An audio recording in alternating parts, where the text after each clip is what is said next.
चलिए नमस्कार दोस्तों। आज जो हम बात करने वाले हैं कि वंशावली प्रमाण पत्र आवेदन कैसे भरा जाता है, हम उसकी पूरी जानकारी आपको इस वीडियो में देंगे।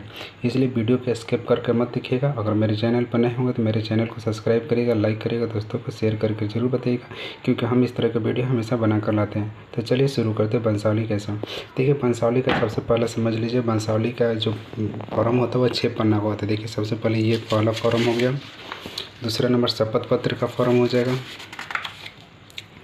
तीसरा नंबर देखिए, तीसरा नंबर ऐसा फॉर्म हो जाए वंशावली प्रमाण पत्र निर्गत है तो अनुशंसा प्रमाण पत्र, जिसमें इसमें गवाह का नाम रहेगा और नीचे जिसमें पंच का, वार्ड सदस्य का, आंगनबाड़ी का, चौकीदार का और मुखिया का हस्ताक्षर एवं मोहर रहेगा। फिर इसके बाद ग्राम कचहरी का यानी कार्यालय ग्राम कचहरी का रहेगा, जिसमें आम सूचना यहाँ पर लिखा रहेगा। इस तरह से रहेगा यह फॉर्म। जो 5वां नंबर फॉर्म रहेगा यह कार्यालय कचहरी का रहेगा, जिसमें आपको ये वंशावली निर्गत करके या सरपंच के माध्यम से साइन मोहर करके पंचायत सचिव के माध्यम से मोहर साइन करके आपको दिया जाएगा। और ये 6ठा नंबर देखिए, 6ठा नंबर फॉर्म जो रहेगा इस तरह से रहेगा। यहाँ कार्यालय ग्राम पंचायत ये सबको भर के आपको जमा करना है। तो चलिए हम जो बात कर रहे थे कि वंशावली का फॉर्म कैसे भरते हैं उसको कम शब्दों में आपको बता देते हैं। तो देखिए सबसे पहले आप समझिएगा, यहाँ पर लिखा गया है ग्राम पंचायत राज। तो आपका जो ग्राम पंचायत राज है वो आपका जो होगा वो लिखिएगा। फिर उसके बाद प्रखंड, आपका जो प्रखंड है उसको लिखिएगा। फिर इसके बाद आपका लिखा गया है जिला। यहाँ पर देखिए जिला लिखा गया, आपका जो जिला होगा उसको जिला लिख दीजिएगा। जैसे मेरा जो जिला है उसको हमने लिख दिया है रोहतास। फिर इसके बाद लिखा गया वंशावली प्रमाण पत्र निर्गत करने के संबंध में। फिर इसके बाद क्या करना है, यहाँ पर देखिए, यहाँ पर लिखा गया है शपथकर्ता, यानी जो लोग वंशावली के लिए आवेदन कर रहे हैं। जैसे मान चलिए ये व्यक्ति है, ये आवेदन कर रहे हैं, जैसे राजवली मेहता जो है ये आवेदन कर रहे हैं, तो आवेदनकर्ता का यहाँ पर नाम होगा। फिर उसके बाद इनके पिता का नाम यहाँ पर है, देखिए इनके पिता का नाम यहाँ पर लिखा गया है। फिर इनका जो वार्ड नंबर होगा वार्ड नंबर यहाँ पर लिख दीजिएगा। फिर इनका जो ग्राम होगा ग्राम लिख दीजिएगा। फिर इसके बाद पोस्ट जो होगा या पोस्ट लिख दीजिएगा। फिर इनका जो थाना नंबर होगा वो थाना नंबर लिख दीजिएगा। फिर इसके बाद जो पंचायत है तो वो किस पंचायत में आता है उस पंचायत का नाम लिख दीजिएगा। फिर यहाँ प्रखंड में जो होंगे प्रखंड का नाम लिख दीजिएगा। और जहाँ का स्थायी निवासी किस कारण से ये वंशावली प्रमाण पत्र निर्गत करना है तो उसका संबंधी लिखना है। जैसे हमको ज़मीन सर्वे से रिलेटेड काम करना है तो यहाँ पर ज़मीन सर्वे से रिलेटेड यहाँ पर कर देंगे। अब देखिए वंशावली कैसे बनाते हैं इसके बारे में समझ लीजिए। सबसे पहले क्या होगा कि आप ज़मीन का जो खतियानी ज़मीन होगा उसको देख लीजिएगा, या केवाला वाला जो ज़मीन होगा उसको देख लीजिएगा। उसके ऊपर किसका नाम लिखा हुआ है, तो जैसे मान चलिए खतियानी ज़मीन के सबसे ऊपर इसका नाम लिखा है तो इसका नाम लिख देंगे। फिर इसके बाद इनके पिता का नाम लिख देंगे। देखिए इनके पिता का नाम यहाँ पर जो लिखे हैं, यहाँ पर देखिए मान चलिए इनका नाम है स्वर्गीय चरित्र सिंह और इनके पिता का नाम है स्वर्गीय विश्वेश्वर महतो, इस तरह से। फिर इसके बाद ऐसे पार्ट बाई पार्ट कर देंगे। पार्ट बाई पार्ट करने के बाद फिर यहाँ समझिएगा, फिर जितने इनके व्यक्ति होंगे, जितने बेटा बेटी होंगे इनका नाम लिख देंगे। एक भी के नाम का नहीं छोड़ना है, जिनके भी इनके बेटा बेटी होंगे उनका नाम लिख देंगे।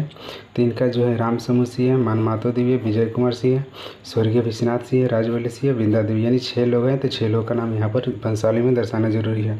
बहुत सारे लोगों के सवाल में दिमाग होगा कि हम जो लड़की है उसका नाम नहीं दर्शाएंगे।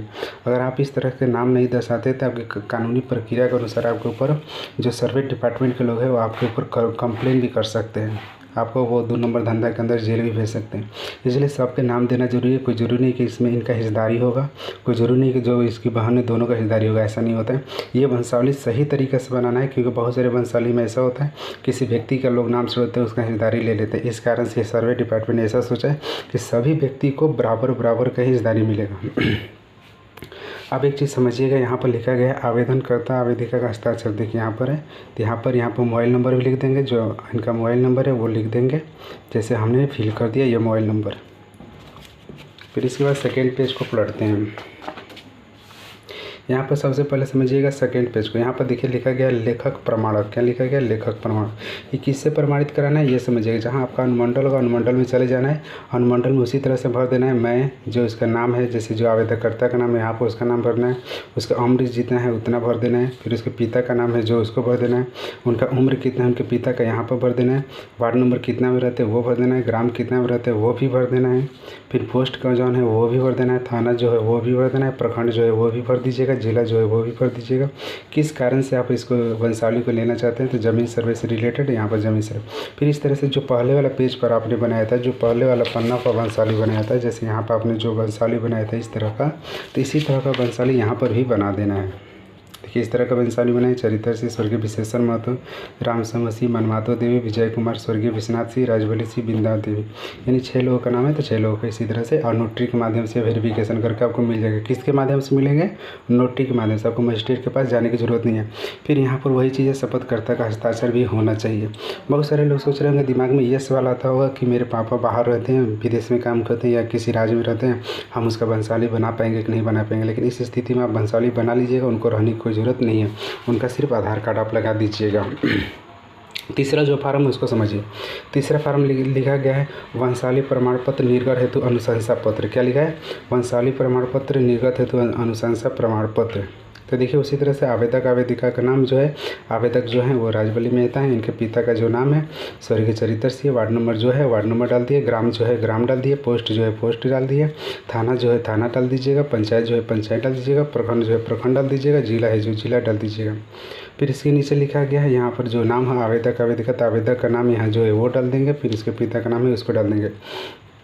अब इसके नीचे आइएगा गवाह का नाम। फिर अपने आसपास के 4 गवाह का नाम लिखवा लीजिएगा। जैसे कहने मतलब घर परिवार का गवाह नहीं होना चाहिए, वो अदर व्यक्ति होना चाहिए गवाह। जैसे जिनके घर में ये वंशावली बनाया जा रहा है उनके परिवार का कोई सदस्य नहीं होना चाहिए। तो देखिए इनके परिवार का जो गवाह का नाम है, ये गवाह का एक व्यक्ति का नाम हो गया, दूसरे व्यक्ति का नाम हो गया, तीसरे व्यक्ति का नाम हो गया, चौथे व्यक्ति का नाम हो गया। फिर इनके पिता का नाम लिखना है, फिर इनके भी पिता का, इनके भी पिता का, इनके पिता का। फिर यहाँ पर मोबाइल नंबर डालना है, यहाँ पर मोबाइल नंबर डाल दीजिएगा, आधार संख्या डाल दीजिएगा, हस्ताक्षर करा दीजिएगा। उसी तरह से यहाँ पर मोबाइल नंबर, आधार संख्या, हस्ताक्षर इसी तरह से करा दीजिएगा। अब नीचे की ओर समझिएगा, यहाँ पर लिखा गया पंच हस्ताक्षर मोहर। अब आपके जो वार्ड में जो पंच होंगे, जो पंच में जीते होंगे तो उनसे ये सिग्नेचर साइन और मोहर ले लीजिएगा। फिर वार्ड सदस्य से सिग्नेचर साइन मोहर ले लीजिएगा, आंगनबाड़ी का सेविका से ले लीजिएगा, चौकीदार से ले लीजिएगा और मुखिया से यहाँ पर ले लीजिएगा सिग्नेचर और साइन मोहर। फिर इसके बाद क्या करिएगा, इस पेज को पलट दीजिएगा। फिर इसी तरह से कार्यालय ग्राम कचहरी काम सूचना है, तो इसी तरह से आप भर दीजिए। आवेदक का नाम जो है, आवेदक जैसे राजवली मेहता थे तो उनका नाम, उनके पिता का नाम, ग्राम का नाम, वार्ड का नाम, पोस्ट का नाम, थाना का नाम, उसी तरह से ये पूरा फॉर्म को फिलअप कर दीजिएगा। फिर इसके बाद क्या करिएगा, यहाँ पर बढ़ जाइएगा कार्यालय ग्राम कचहरी। इस फॉर्म को आपको नहीं भरना है। इस फॉर्म को जब आप कार्यालय में जमा करिएगा तो उसको उस समय ये फॉर्म को भर दीजिएगा। उस समय लोग भर के आपको फॉर्म को देंगे।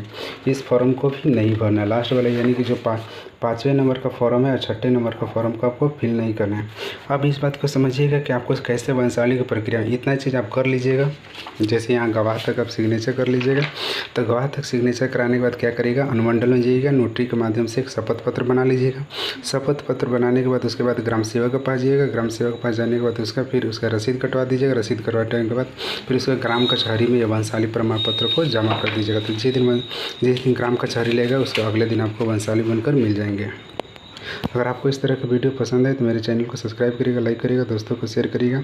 और एक चीज़, जो ज़मीन सर्वे से रिलेटेड जो भी आपकी प्रॉब्लम है मेरे वीडियो में कमेंट बॉक्स में ज़रूर बताइएगा और हम जहाँ से जहाँ तक आपको सॉल्व करने की कोशिश करेंगे।